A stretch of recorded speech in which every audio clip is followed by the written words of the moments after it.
Em 1814, após o poderoso Napoleão Bonaparte ter sido finalmente derrotado e capturado, as principais potências da Europa se reuniram no Congresso de Viena para decidir qual seria o fim do líder francês e de todo o seu império.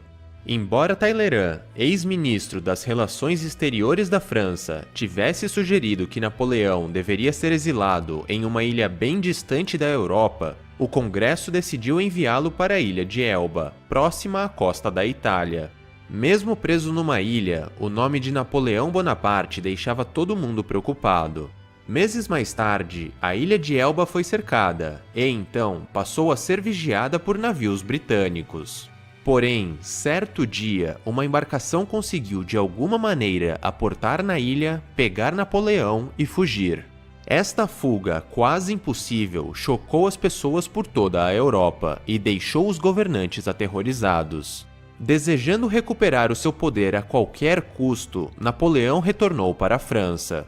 Ao chegar em Paris, a população foi ao delírio e ele foi declarado imperador novamente. O problema é que a França estava numa situação delicada. Seus recursos estavam quase esgotados e não havia muito mais o que Napoleão pudesse fazer. Naquele mesmo ano, na famosa Batalha de Waterloo, Napoleão foi derrotado de uma vez por todas. Porém, os governantes haviam aprendido a lição e, desta vez, decidiram enviá-lo para a remota e árida ilha de Santa Helena, no meio do Atlântico. Desde então, nunca mais se teve notícias de Napoleão. Lei número 8. Faça as pessoas virem até você. Use uma isca se for preciso. Quando você força os outros a agir, é você quem está no controle. É quase sempre melhor fazer o seu adversário vir até você, fazendo-o abandonar seus próprios planos durante o processo. Seduza-o com a possibilidade de ganhos fabulosos e, então, ataque. É você quem dá as cartas. Anos mais tarde, a história foi finalmente esclarecida. Enquanto estava preso na ilha de Elba, Napoleão havia sido informado que, se retornasse à França, a população o aceitaria e ele retomaria o poder. O que Napoleão não sabia é que seu ex-ministro estava por trás disso tudo. Talleyrand estava, na verdade, contra ele e soube se aproveitar da ganância e da arrogância de Napoleão.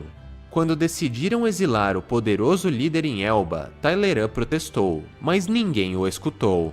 Entretanto, ao invés de se desgastar forçando a sua opinião, ele achou melhor esperar pelo momento certo, enquanto trabalhava silenciosamente em conjunto com a Inglaterra e a Áustria.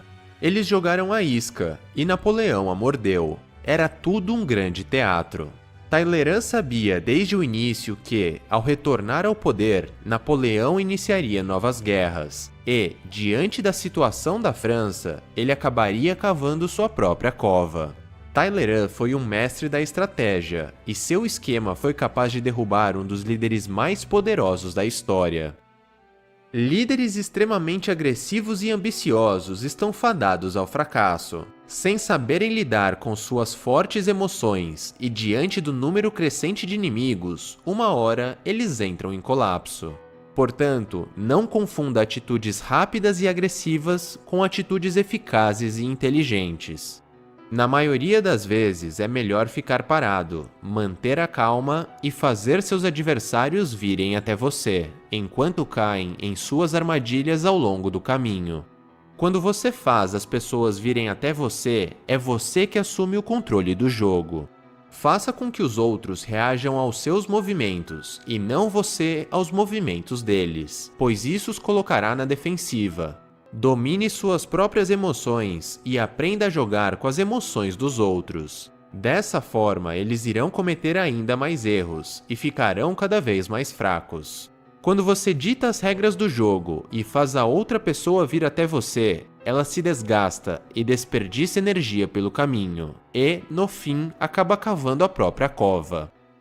Em 1905, a Rússia e o Japão estavam em guerra. A frota de navios russa era muito maior e mais poderosa do que a frota japonesa. Divulgando informações falsas, o Japão conseguiu atrair os russos, fazendo-os acreditar que acabariam com os japoneses de uma vez por todas. Entretanto, para chegar ao Japão, os russos tiveram que percorrer o caminho mais longo e contornar todo o continente africano, acrescentando milhares de quilômetros ao percurso. Quando estavam na metade da viagem, os japoneses espalharam outra falsa história, alegando que contra-atacariam os russos a qualquer momento. Os russos então navegaram todo o longo percurso em estado de alerta e, quando finalmente chegaram, estavam exaustos e quase sem recursos, enquanto os japoneses haviam ficado esperando tranquilamente pelos seus oponentes. Atordoados, exaustos e em território inimigo, apesar das vantagens e diferenças, os poderosos russos foram massacrados pelos japoneses. Enfim, há basicamente 6 vantagens em fazer seu oponente vir até você. 1. Você força o seu inimigo a operar em um território desconhecido e até hostil. 2. Isso deixa desconfortável, atordoado e nervoso, podendo fazer ele se afobar e cometer diversos erros. É por esse motivo que, em negociações e reuniões, é mais vantajoso atrair os outros para o seu território se quiser explorar a situação. 3. Você criará a ilusão em seu inimigo de que ele está no controle. 4. A turbulência de emoções e desejos do seu inimigo não o deixará enxergar a realidade, e, se suas armadilhas forem atraentes, ele se tornará uma presa fácil. 5. Seu oponente irá se desgastar e irá desperdiçar energia pelo caminho. 6. Quando finalmente estiver próximo, seu inimigo estará abalado e enfraquecido, e você não precisará de muito esforço para acabar com ele. A imagem que resume muito bem esta lei é a do caçador de ursos. Conhecendo este feroz e poderoso animal, o caçador sabe que, se tentar perseguir e atacar o urso, provavelmente será um fracasso e poderá acabar sendo morto. Portanto, ao invés disso, o caçador coloca uma isca doce e atraente, um delicioso pote de mel. O urso vai até ele e cai em sua armadilha, tornando-se uma presa fácil. Sem precisar arriscar sua vida, o caçador vence a batalha.